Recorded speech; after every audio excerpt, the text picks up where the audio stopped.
দ্বিতীয় সমস্যা ছিল রিবা, যেটা এখনকার বিশ্বের অন্যতম মৌলিক সমস্যা। আপনি যদি বিশ্বের অর্থনীতির দিকে তাকান, আপনি দেখবেন বিশ্বের পুরো অর্থনৈতিক সিস্টেমটা সুদভিত্তিক।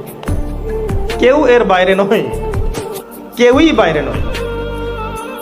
আমরা এমন একটা যুগে বাস করছি যেখানে কেউ যদি সুদ থেকে বাইরে থাকতে চায়, যে আমি মোটেই খাবো না, একবারেই খাবো না, টোটালি খাবো না, তারপরেও তার গায়ের মধ্যে সুদের ছিটা ফোটা লাগবে।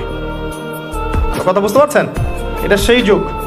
কিভাবে লাগবে সেটা সম্পর্কে জানার জন্যে রিবা কেন্দ্রিক যে বইগুলো আছে, আল্লামা তাকি উসমানীর বই আছে, ইনশাআল্লাহ আগামীতে এটার উপর বিস্তারিত আলোচনাও আসবে। এগুলো পড়েন এবং শোনেন, ইনশাআল্লাহ কাজে দিবে। শুধু এতটুকু বলবো, যে খায় যে দেয়, যে সাক্ষী থাকে এবং যে লিখে রাখে, উভয়কেই, এই 4 শ্রেণীর মানুষকেই নবী সাল্লাল্লাহু আলাইহি ওয়াসাল্লাম সমান অপরাধী বলেছেন। পুরো সিস্টেমটার মধ্যে এগুলো পড়ে যাবে। এমনকি যদি দেখেন আমি খাচ্ছি না, একটা ফ্ল্যাট বাসায় ভাড়া আছি, এই বাসা যে করেছে সে সুদের লোন নিয়ে করেছে, আমার ভাড়ার টাকা থেকে সে লোন শোধ করে, পরোক্ষভাবে আমিও সুদের সাথে জড়িত আছি। এটা সেই যুগ যেখানে আপনি বেঁচে থাকতে চাইলে পারবেন হয়তোবা, যদি আপনার তাকওয়া অনেক উঁচু লেভেলের হয়, কিন্তু ধুলি কণা আপনার গায়ে লাগবেই, আপনি বাঁচতে পারবেন না।